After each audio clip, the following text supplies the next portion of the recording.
And welcome back to Bengal Bites, a podcast about the Cincinnati Bengals from one fan's real, honest perspective. I'm your host, Derek. This is episode 81.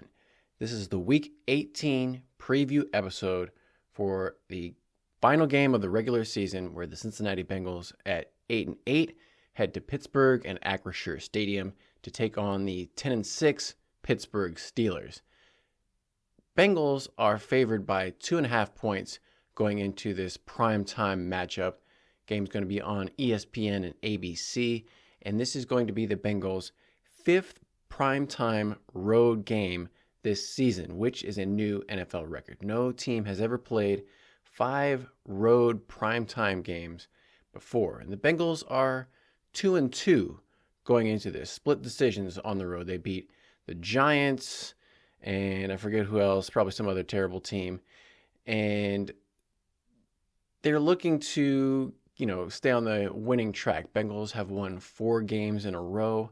This is going to be looking for their 5th game, and this will be the deciding game of whether or not the Bengals finish the year of having their winning record streak intact. Ever since the Bengals went to the Super Bowl, they've had this streak of winning records, even though they missed the playoffs last year with Jake Browning as the backup quarterback for most of the second half of the season. Bengals still finished at 9-8. So Zac Taylor was hanging his hat on, well, we had a winning record, 9-8. That's what the Bengals are going to be most likely looking for in this game. Similar situation, because I know everybody's got their hopes up that the Bengals are going to make the playoffs, but they need a lot of help. And it doesn't seem very likely, in my opinion, that the Broncos are going to lose to the Chiefs' backups on Sunday, or that the Dolphins, even without Tua, they've got Tyler Huntley, who was former Pro Bowl quarterback, whether you like it or not, Pro Bowl quarterback Tyler Huntley for the Dolphins. They're playing up against the Jets and a washed-up Aaron Rodgers, who've mostly checked out on this season as well. So the Dolphins have a lot to play for. Broncos have a lot to play for. Steelers are already in the playoffs, so the fact that they're coming in on a 3-game losing streak isn't the kind of taste that the Steelers want to have in their mouth as they head into the playoffs. But even if they lose this game, they're still going to be in the playoffs no matter what. They still got the 6th seed wrapped up. It's just a matter of whether or not the Steelers are going to win the AFC North, because they're competing against the Baltimore Ravens, who have the head-to-head matchup. They beat the Steelers in their last matchup, and the Ravens are playing up against the Cleveland Browns. Ravens are 19.5, or depending on where you look, 20-point favorites against the Browns. Browns have decided to go with Bailey Zappi as their starting quarterback. They've seen enough Dorian Thompson-Robinson. DTR, holy crap. He had an even worse game last week than he did against the Bengals. Last week, who are the Browns playing last week? The Dolphins. DTR had 3 intentional grounding penalties in the Dolphins game. So he had 1 against the Bengals. That makes 4 intentional groundings by DTR in the last 2 games. That's more than most people have in an entire season. I don't even know if Joe Burrow has had 2 intentional grounding penalties this season at any point, like the entire season. So 4 in 2 games. DTR has got to go to the bench. He also had 2 more turnovers. He had a fumble and an interception in the last game. Not that this is a DTR podcast, but holy crap. Like, if any team was ever tanking, it is the Cleveland Browns. And they're putting in Bailey Zappi. He can't be any worse than DTR, but he's still not going to beat the Ravens. And so the Ravens are going to beat the crap out of the Browns. They're most likely going to win the AFC North. So the Ravens are playing the Browns in the game on Saturday afternoon, and then the Bengals-Steelers play at 8 o'clock. So the outcome of the Ravens game is going to be known before the Steelers play the Bengals, but I doubt they're really going to make any adjustments based off of the outcome of that game. The Steelers are still going to want to win this game just because, it's the divisional rival against the Bengals, last game of this season. And like I said, they don't want to necessarily go into the playoffs riding a 4-game losing streak. That's not going to be good for the locker room. They've already had some players show some frustration and discontent talking about the last game that the Steelers had was the 29-10 loss on Christmas Day on Netflix against the Kansas City Chiefs. And so that was a game in front of their home crowd. They didn't really show up to play very well. So a lot of the players were frustrated, asking questions about whether or not guys in the locker room really wanted it bad enough. Do they have the want to? Players asking questions about why there was miscommunication, stuff like that. So when you lose multiple games in a row, that's kind of the natural thing that happens. But I think the Steelers are going to, look to overcome that. And it's going to be, they're looking for a get-right game. And what better team to get right against than the Cincinnati Bengals? The last time the Bengals have played the Steelers have gone off offensively. And particularly in the last game in Cincinnati, the Steelers had more yards and more points than they had in the last 5 seasons. I think it went back to like 2019 or 2018 last time the Steelers put up more than like 40 points in a game, and they had like the 400 and some yards. Steelers also in that game against the Bengals had 264 yards after the catch, mostly to running backs, but some tight ends, some wide receivers. But 264 yards after the catch is the most any team has given up in the NFL this season. That defensive performance by the Bengals was shocking. And it was, I think, the first game they had without Logan Wilson in the starting lineup at middle linebacker. That was after the bye. I think that was after they had lost to the Chargers after the bye week. So they came back, lost to the Steelers in embarrassing fashion, gave up a bunch of missed tackles. The only reason they were really in that game from the beginning was Cam Taylor-Britt had that questionable pick six where he basically grabbed George Pickens by the head and threw him on the ground and got an easy pick six interception. I don't expect, you can't count on plays like that. So George Pickens is probably going to be looking for revenge if he's got Cam Taylor-Britt lined up across from him. And George Pickens, who has been out up until last week, he missed the previous 3 games with a hamstring pull. They were resting him. The Steelers lost 2 out of the 3 games without George Pickens. The only game that they won was, not surprisingly, against the Cleveland Browns. They didn't really need him because the Browns are so bad. But this is going to be the second game that the Steelers have back with George Pickens. He's going to be another threat for this Bengals defensive secondary, which has struggled against elite wide receivers.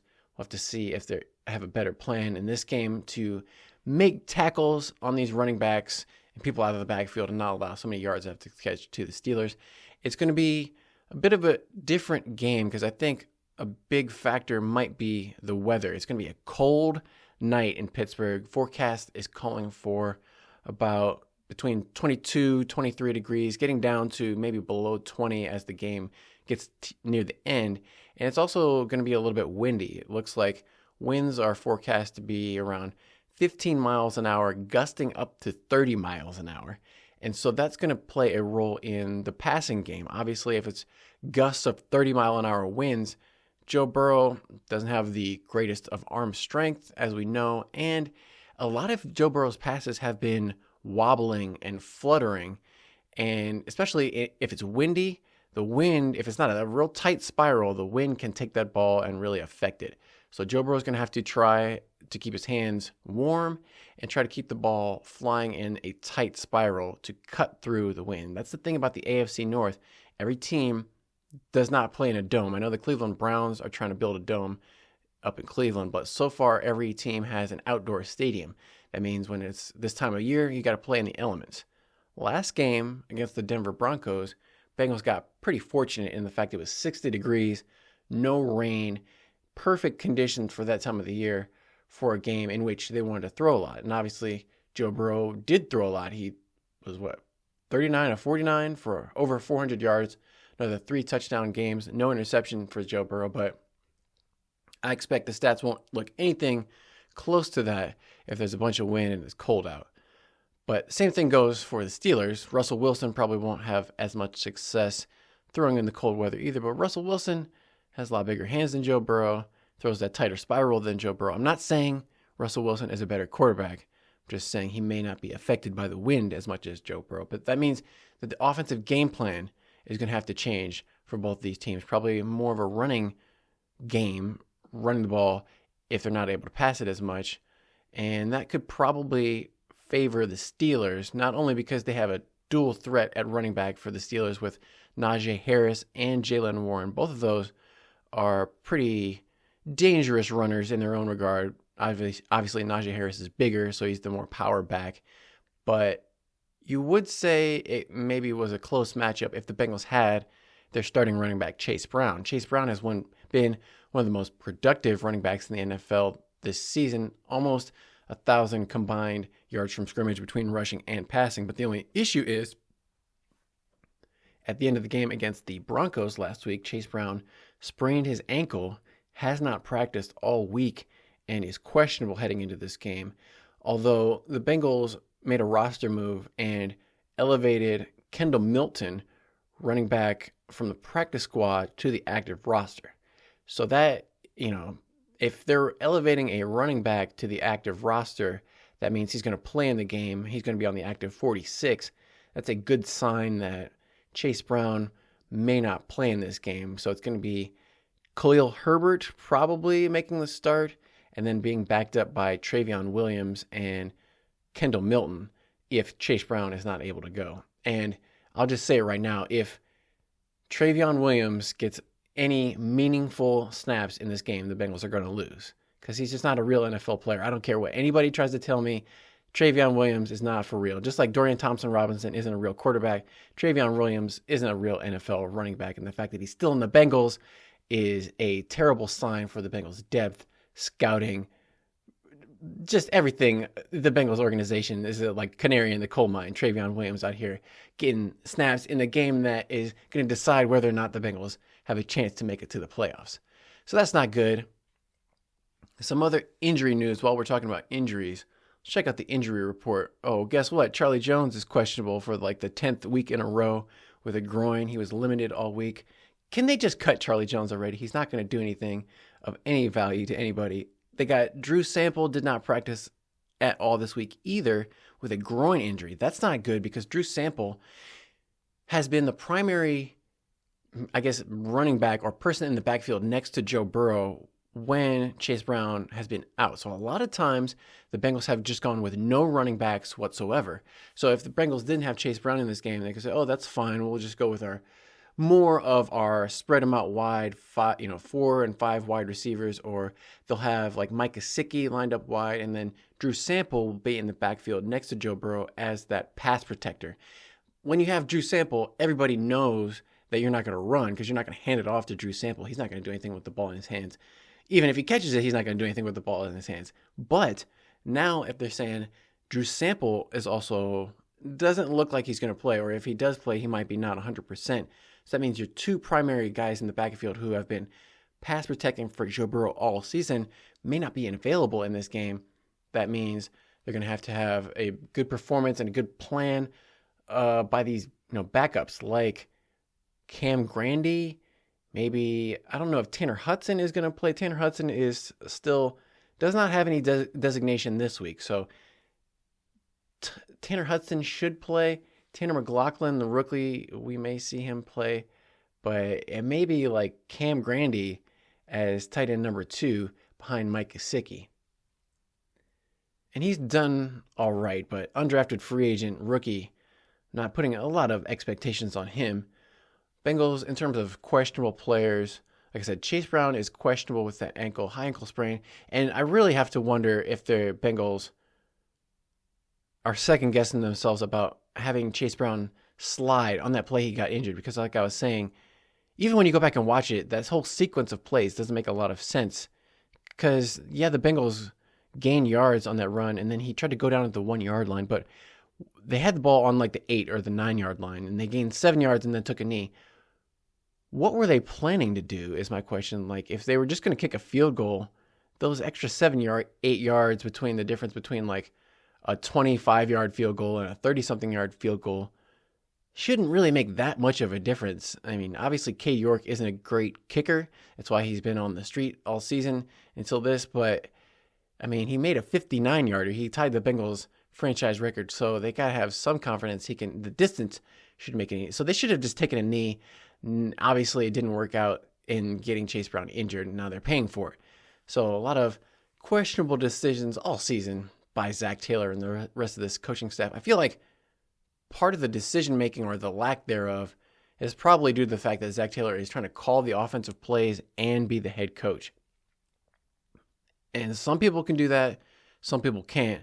I would say Zac Taylor is one of the guys who can't, because his focus is too much on calling the offensive plays, and I don't think he's really thinking about the strategy of what he's doing in the course of the game, because some of these decisions, like calling timeouts or not, or going for it or not, they just don't make any sense from a strategic perspective. So I wouldn't like to see, like people say, oh, Zac Taylor should give up play calling. I think he's a fine play caller. I think he should just not be a head coach. He should go call plays and be an offensive coordinator for some other team.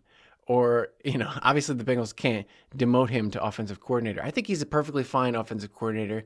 Offense has been fine this year for the most part. They've put up lots of points, scored lots of yards. I just think as a head coach, his leadership and his decision-making are lacking. And then when you compare him to a guy like Mike Tomlin, who is the ultimate leader, I think all the players respect him. They might be frustrated right now, but I think from a player perspective, there's a lot more respect for Mike Tomlin in the locker room between his players than you get from Zac Taylor. When you hear these Zac Taylor, like after the game in the locker room celebrations, it's like so quiet in there. You could hear a pin drop. There's no energy in the Bengals locker room. Nobody's fired up. They're just listening to Zac Taylor. Okay, you guys. He sounds like Mr. Garrison from South Park. He's like, okay, now you guys, okay, you going out there and do this, okay? Like, no enthusiasm coming from the players for Zac Taylor. And I don't know if has anything to do with this season's outcome or what the difference was between this season and last season, but going into the Week 18 game last season, I was saying, well, if they get to 9-8 with Jake Browning at the quarterback, it'll be a successful season, relative to what expectations had been reset to. Going into the beginning of the last season, I had high expectations. I thought the Bengals were going to win the division again, have another 12-win season, and back to the playoffs, no doubt about it. The fact that they won 9 games, I had to readjust my expectations toward the end. So I was like, well, winning season with Jake Browning at quarterback and 9-8 record, we'll take it. Not that bad. We'll give them a pass on that one. I feel like a lot of people just gave the Bengals coaches and their front office a pass and say, well, Joe Burrow got hurt, so what can you do? Quarterback got hurt. That's a write-off. This season, the Bengals are going into their final game almost in the exact same position, where they're playing last time they were playing the Browns, who were sitting most of their players because they were headed to the playoffs. This is not the same situation. Steelers are probably not going to be resting their starters. We'll have to see who plays and who doesn't. You never know. But I don't expect the Steelers to just lay down and let the Bengals just get an easy victory, kind of like they did last year. I feel like the game at the end of the season between the Browns and the Bengals was maybe even below a preseason level of play. Not a lot of effort, not a lot of high level of play. I mean, Charlie Jones was one of the leading receivers in that game, so that tells you what the game was like. But it's going to be a different outcome, and my expectations are much different for this, because going into this season, I readjusted. I said, okay, the Bengals were 9-8, but they got Joe Burrow back. Hopefully he's healthy. He's coming off of a serious injury to his wrist, surgery. We'll have to see what he looks like. So I wasn't expecting a 12-win season again, but I was at least expecting, 10 or 11 wins and competing for the division. Right now, the Bengals are not in competition for the division title at all. They're already eliminated from that. And the fact that the Bengals, with a healthy Joe Burrow for the entire season, he didn't miss a single game, healthy Jamar Chase for the entire season, he's leading the NFL in receptions, touchdowns, yards. Trey Hendrickson's been healthy all season, and he leads the NFL in sacks. He's tied with Myles Garrett at 14 for the year. So so many key players for the Bengals have been healthy all season. My expectations should be high. And the Bengals, even if they win this game, even if they get to 9-8, I don't care, because they have failed to live up to expectations. Even with my readjusted, more conservative expectations going into this year, Bengals have failed to meet those expectations. And so, from my perspective, 9-8 winning season doesn't matter. It's a failure on the front office. It's a failure of the scouting department in picking out draft picks who haven't really materialized into much, picking out free agents who haven't really materialized into much this season. Mike Gesicki might be the only bright spot in the Bengals free agent class. Outside of that, Sheldon Rankins, complete and utter failure. Barely played at all this season, and when he did, he didn't do much of anything. And, I know he got sick, so he can't really control that, but just, you can't really say that's a poor decision, but everybody else, like Geno Stone, they paid him a bunch of money. He's been complete garbage. I know he had 3 interceptions in a row, but then what happened last game? He got beat for 2 touchdowns. So everybody had a recency bias. Oh, well, maybe Geno Stone wasn't that bad. Oh, no, he is that bad. I hope the Bengals get rid of Geno Stone this offseason because he's not worth the money. They're going to have to cut Sheldon Rankins, get some new players. And then, 3rd round pick, Jermaine Burton. They were pumping this guy up in the draft. Zac Taylor was banging the table, giddy as a little schoolgirl when they drafted Jermaine Burton. For the season, Jermaine Burton has 14 targets, 4 catches, 100 and something yards because 2 of them were long catches. But Saturday, it came out all of a sudden, Jermaine Burton not traveling with the team to Pittsburgh, not playing in the game, out due to a coach's decision. So we're all left to assume it must be another situation where Jermaine Burton missed a meeting or something like that, as he had done multiple times previously this season, and probably the reason why he fell all the way to the Bengals in the 3rd round instead of going in the 1st or 2nd round as some of the talent had suggested. And then it came out kind of a weird thing. Before, we had saw pictures of Jermaine Burton most likely at a casino the day after he had to sit out a game against the Raiders, where he was supposed to get his big showcase. He was at the casino slot machines in the same clothes he wore to the game. And so that was, a visual confirmation of some of the issues Jermaine Burton may have. But now we saw, due to the legal process, there was a eviction notice and a civil lawsuit filed against Jermaine Burton from his landlord. And it's a apartment complex that's actually directly across the street from Paycor Stadium. So like right across the street, which so apparently is for about $2,500. I'm assuming that's like 1 month worth of rent for Jermaine Burton that they're suing him for. But they obviously know who Jermaine Burton is. They, I'm sure, know that this is a Bengals player and it's going to get out there that they're evicting this Bengals player. But at the same time, I mean, what are you going to do? If a guy doesn't pay his rent, you got to, hold everybody accountable. You got to evict somebody if they don't pay the rent. They can't just live there for free. So I don't know what is going on with Jermaine Burton, but the Bengals decided to leave him at home. Maybe he needs to deal with some legal matters, but maybe that's just a coincidence. Maybe Jermaine also missed a bunch of meetings and decided not to pay his rent. I don't know what's going on, but that's just another example of the kind of dysfunction that's going on this team throughout all season. And of course, Zac Taylor isn't going to give you any details. I'm sure he's going to come out and just say, yeah, we'll keep that all in-house. We'll just deal with it, and we'll work with Jermaine, and we think he's a good player, and blah, blah, blah. But he won't say anything, I'm sure. Won't get any information about what really happened.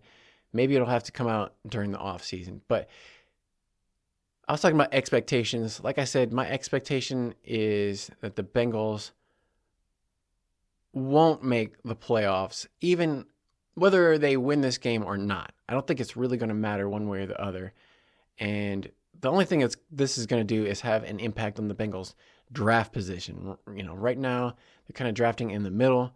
There's a bunch of teams stacked up in that 7-9 to 9-7 area. So depending on the outcome, the Bengals, the biggest thing, the consequence of this game isn't going to be the playoffs, because I think that's already out of the question. I think the biggest thing is going to be draft position. If the Bengals win this game, get a feel-good ending, end on a 5-game winning streak, all that's really going to do is make their draft position worse. And I know I'm not rooting for them to lose, but it's just going to be a really cold comfort to say, oh, good for us. We ended on a 5-game win streak, ended on a hot note. Zac Taylor's going to say, oh, we got momentum for next year. There's no momentum. There's no such thing. And winning 5 games in a row after basically you're eliminated. They were Bengals at 4-8 were mostly eliminated because Joe Burrow even said, halfway through the season, you got to get to 10-7 to have a realistic shot at making the playoffs. So for the Bengals to try to think they have a chance at 9-8, it's pretty unrealistic, and you shouldn't expect to get into the playoffs with a 9-8 record. that's, just scraping by and just barely being over 500 isn't really what, an elite team would do. I feel like Jamar Chase said, they haven't accomplished what they set out to accomplish this season. They haven't achieved what they wanted to achieve as a team. Obviously, individual records and awards and all that stuff is great, but it's a team game. And if they're not winning the Super Bowl, 31 other teams have failed in their ultimate goal of winning that Super Bowl. So Bengals are going to be one of those 30 teams most likely this season. And I know all the Bengals fans are all talking about how Joe Burrow is the MVP of the league and blah, blah, blah. Like I said, I don't care if Joe Burrow wins MVP or not. I feel like a lot of people are invested in whether or not Joe Burrow wins because, maybe they've got a bunch of Joe Burrow. Maybe they went out and bought 3 different colors of Joe Burrow jersey. And maybe some people are even betting on the MVP outcome. Don't bet on MVP. That's a dumb award to bet on. You have no control over the outcome. It's just a bunch of sports writers voting on their opinion of something. So you're voting on someone's opinion. I wouldn't bet on that. And I wouldn't bet on Joe Burrow winning MVP because if you don't even win your division, you don't make it to the playoffs, what's your case for MVP? I feel like people who say Joe Burrow has to win the MVP only look at statistics and only watch Bengals games, because if you watch any of the other games, you'll see that Lamar Jackson, even though he doesn't play the same style of football as Joe Burrow, Lamar Jackson is having an incredible season. He's doing incredible things, even though he plays for one of the Bengals' divisional rivals. I'll admit that Joe Burrow is not able to do the things that Lamar Jackson is doing. They're, totally different players, but I can't say Joe Burrow is having a better season, especially because the Ravens beat the Bengals twice, including that play everybody wants to forget as Bengals fans of Sam Hubbard getting stiff-armed and then Lamar Jackson throwing a touchdown pass to Isaiah Likely in that game that went to overtime. And speaking of plays nobody wants to remember, I know, I just want to bring this up. No, everybody wants to forget about this, but when people talk about Bengals defense has been showing signs of life recently, and maybe Cam Taylor, Britt, and Geno Stone aren't that bad, just remember Tylan Wallace for the Ravens. You're like, who? Who is Tylan Wallace? Exactly. Tylan Wallace didn't have any catches going into the game against the Bengals. I don't even know if he's had any catches since then, but in that game against the Bengals, Tylan Wallace had the 84-yard touchdown where he broke tackles against Cam Taylor, Britt, Logan Wilson, and Geno Stone, got stiff-armed straight to the ground. Bengals fans want to forget about moments like that this season, but I didn't forget. I remember that. I remember how terrible this Bengals defense has been throughout this season, so I'm not going to give them a free pass just because they beat up on DTR and a bunch of cupcake teams at the end. But this is going to be a good matchup. I think this will be shown well on Hard Knocks on HBO. They've been featuring the AFC North, and this will be a good finale of the two games of AFC North teams going up against each other on Saturday night. So that'll be a feature for Hard Knocks. And in the last episode, they showed a lot of the Steelers playing up against the Chiefs. They showed a lot of the Ravens in their game. And then there was a nice feature of the Bengals game. It was the leading up into the game against the Broncos. They played Welcome to the Jungle, just like they do at the stadium. But on the show, they got the music rights for Welcome to the Jungle. They're showing the orange and the lead up into the tunnel and all the players and Joe Burrow. And it was one of the most exciting moments of Hard Knocks for a Bengals fan that I can remember. So that was nice. And then I don't think they showed the Browns game at all. They didn't even mention it. So that's how bad the Browns game against the Dolphins went in DTR. They were just like, let's pretend that doesn't even exist anymore. So it'll be interesting to see how much of since the Ravens are playing the Browns, they can't exactly skip over the Browns entirely in this episode, but it'll be interesting to see. But before I forget, one of the things, I can't even call it interesting, but one of the Hard Knocks moments from last episode, they had a 60-second clip of Zac Taylor talking to one of his assistants. I think it was the running backs coach on the sidelines. And this had to be the least interesting, most boring, most pathetic story I have ever heard on Hard Knocks, and did not do anything to endear Zac Taylor to me. It was Zac Taylor talking about how He switches phone numbers every 2 years, probably because he gets a lot of hate calls from fans who think he shouldn't be the head coach of the Bengals anymore. But he says he switches his phone number all the time, and he got a new number, and this new number was on a text chain with from what he could tell, was a bunch of old senior citizen, probably widowed old women. And he said they were texting each other back and forth about when they're going to meet up to go out for brunch and grandkids and, just total mundane stuff that old women would be texting each other about. But Zac Taylor is talking about how he gets such a laugh out of, lurking in these people's text message chain. And on the one hand, if you just, don't think about it too much, if you just take it at face value, it's kind of amusing. Listening in on other people's text conversations of mostly harmless, it's old women and their grandkids and nothing nefarious about that. But number one, that's like completely uninteresting. And Zac Taylor was acting like this was like the most amazing story he's ever told in his life.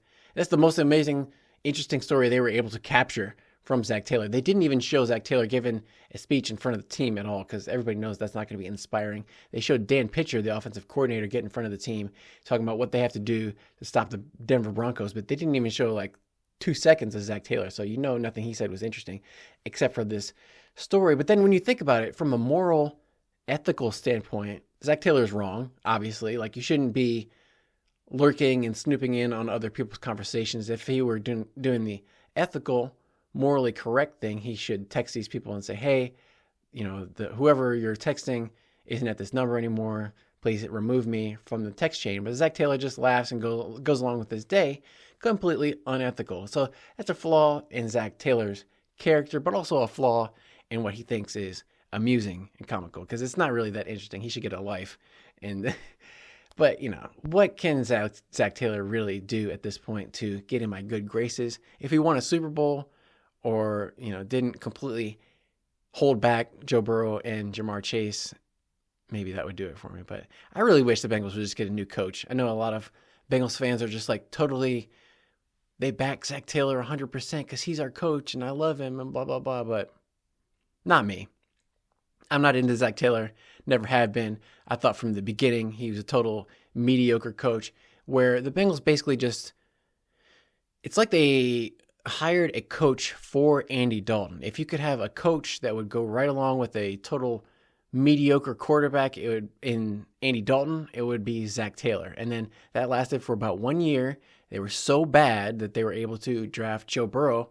And then Joe Burrow comes in and all of a sudden they look way better and make Zac Taylor look way better. And that's why I say, like, when Zac Taylor says, oh, Joe Burrow is the best player in the universe, I wouldn't trade him for anybody.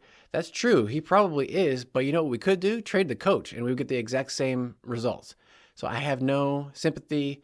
No quarter is being held for Zac Taylor. I wish they would get rid of him, but they won't, because as I've mentioned, his contract extends through 2026. Bengals are not going to fire somebody before their contract is up. So we've got more years of Zac Taylor excuses after this one to look forward to. But in this game against the Steelers, we'll have to see if they bring out all the stops. I hope that Jamar Chase has another good game so that people can go out with Jamar Chase on a high note. I feel like all the records and the accolades everybody is throwing at Joe Burrow, Jamar Chase is kind of get put on the back burner, and everybody's forgetting about how the fact that he's leading all receivers in the league in all significant statistical categories. He's having one of the best receiving years any Bengal has ever had, but everybody kind of seems to forget about that. And they also forget about the fact that Jamar Chase still hasn't got that contract. And so, he's still playing on an insurance policy that he had to take out against himself for injury, and going into the next season where he's still not going to get a contract, even though the Bengals have said, oh, we're going to do everything to take care of Jamar Chase. Well, they haven't proved it yet. They still haven't taken care of T. Higgins, who's on that franchise tag. And if the Bengals happen to make it to the playoffs, T. Higgins would be off that franchise tag. And a lot of people were all upset and defending the Bengals because Mike Florio from Pro Football Talk suggested that if the Bengals did make it to the playoffs, which they won't, Bengals that T. Higgins should refuse to play in the playoffs without a new contract, because once that franchise tag expires, then you're just left with, whatever playoff game checks you're going to get, which T. Higgins was making like over $1 million per game. Even if the Bengals made it all the way to the Super Bowl, T. Higgins wouldn't make even $1 million just from game checks. So it wouldn't be worth it for the risk of injury. Yeah, you could say, oh, he should go out there and play in the playoffs for the team, for the organization, and try to get to the Super Bowl. But if you're all about money, which I know people are trying to say, oh, T. Higgins should take less money. Just like they said, Jamar Chase should take less money from the Bengals to stay with Joe Burrow and his friends. And then now they're saying, oh, T. Higgins, he should stay with his friends and take less money. That's all complete bullshit. T. Higgins should get as much money as possible from whatever team is willing to pay him. And after he's had such great performances at the end of the season, I think a lot of teams are going to be lining up to pay T. Higgins whatever he wants. So he definitely should not take any less money. If the Bengals aren't willing to pay it, go somewhere else, T. Higgins. Do what you got to do. And I won't be mad at him. I know a lot of Bengals fans, as soon as T. Higgins, changes jerseys, they're going to be against him and root against T. Higgins anytime they get. But I'll root for the players over the team every day of the week. What is it in for me for wishing that Mike Brown gets what he wants? Mike Brown gets to make more money off of putting out a mediocre product on the field, screwing his players out of the money that they deserve just so Mike Brown can be a billionaire. And on that note, if you were wondering, what's up with this podcast? How come this podcast isn't more popular? It's because I have unpopular opinions and I'm not afraid to say them. I think a lot of podcasts out there, they want to tell Bengals fans what they want to hear. They want to keep it positive because that's what the Bengals want them to say. You'll notice Bengals put out these promotional videos, and sometimes they'll quote various media outlets outside of their own, in-house media. They'll quote podcasts, but guess what? They're only quoting podcasts that are saying nice things about the team, saying things that are encouraging and positive. They don't want to promote anybody who's saying anything critical or skeptical about what the team is doing. No, they're only going to promote somebody who's saying something positive. A lot of Bengals fans only want to hear positive things. They want to hear that the players should take less money and that Joe Burrow is the MVP and yada, yada, yada. I take it from a player's perspective, and I try to take a perspective of evaluating both teams that are playing in the game, both opponents, because I think a lot of people, like in the Broncos game, they didn't, if you listen to a lot of podcasts, nobody talked about how Riley Moss played like garbage and he was completely outmatched, and the Broncos should have benched him in that game. Everybody was just talking about how amazing T. Higgins was and the Bengals offense was.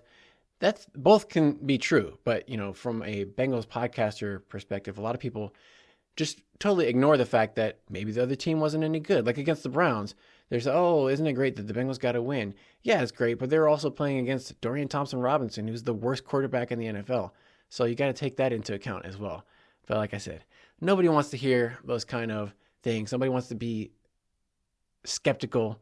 Nobody wants to poke holes in their expectations. But I say you have to set realistic expectations for yourself, because a lot of times when people set too high, too unrealistic expectations, then that just leads to frustration, disappointment, and a lot of negative emotions from people. So that's why I'm saying, don't get your hopes up. Don't assume that the Bengals, this is their season, they're going to make the playoffs. Probably not. But the thing that's weird is in the betting markets, even though the Bengals probabilistically have one of the least chance of making it to the playoffs, most of the money is on the Bengals to make the playoffs. So I mean, I don't know how the betting odds work and everything. Obviously, the fact that the Bengals have a lower odds of making it to the playoffs, that means the payoff would be better if that actually turns out. So a lot of people, maybe they're betting on, the dark horse in the race. They're betting on those odds. Well, Bengals, even though they probably won't make it, if they do, I'll get a big payout. And maybe, same thing, people are betting on Joe Burrow to win MVP, and maybe it won't happen, but if it does, that'll make them feel good and vindicated and justified in their opinion. Again, I would say number one, don't bet on sports in general, but don't bet on MVP awards.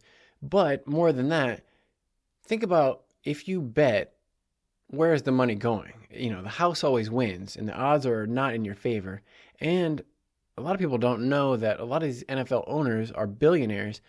They own stakes in a lot of these betting companies, like Jerry Jones, Kraft. I'm trying to think, I forget his first name, but was it Bob Kraft, the owner of the Patriots, all those type of owners, Stan Kroenke, DraftKings, Caesars Sportsbook, MGM, whatever it is, FanDuel, all these different places, partly owned by NFL owners. So just imagine somebody is betting on the Bengals to make the playoffs. And let's just say that they bet somewhere where Mike Brown is part owner of that betting outlet. He's winning either way, but if the odds are against the Bengals, the money, they want you to bet on the Bengals because they know that you're going to lose. So don't bet on the Bengals because you're just giving your money to NFL owners, even more so. More than they already have. So don't bet, but just definitely don't bet on the Bengals for anything, especially not this season. That being said, the Bengals are something crazy against the spread this year. I think they're like 7-2 against the spread, and when they're on the road, they're even better. So if you want to bet in this game, maybe Bengals are a good bet. I don't know. Bengals, like I said, favored by 2.5. We'll have to see. The biggest positive I'm going to take out of this game is that it'll be finally over. I don't know if I can take any more of these games, especially the games that they lose. Games like the Broncos game where they went to overtime and won. Yeah, I mean, that was more fun than a loss, but it was still stressful, anxiety-inducing. So I wouldn't want to have an entire season of games like that. I can just hope for a better outcome next year. But there'll be plenty of time for discussing this disappointing, frustrating, mediocre season after this game is concluded. And like I said, I think this is going to be the end of the season for the Bengals. I know a lot of people don't want to admit it. They want to say that Joe Burrow somehow is going to have some magic and the NFL, everything is going to break the Bengals away. All these teams are just going to lose and let the Bengals get into the playoffs. Realistically, I don't expect that to happen. I expect even if the Bengals win this game, they're still not going to make it to the playoffs and the season will be over. So with all that being said, if you've listened all the way, you haven't turned me off completely, don't forget to subscribe, give me a thumbs up, give me a comment to let me know what I'm doing well, what I could do better, all that kind of stuff. And then we'll be back to recap this game in the next episode. So until then, I'm going to leave you with a hoo-day and stay hungry for more Bengal Bites.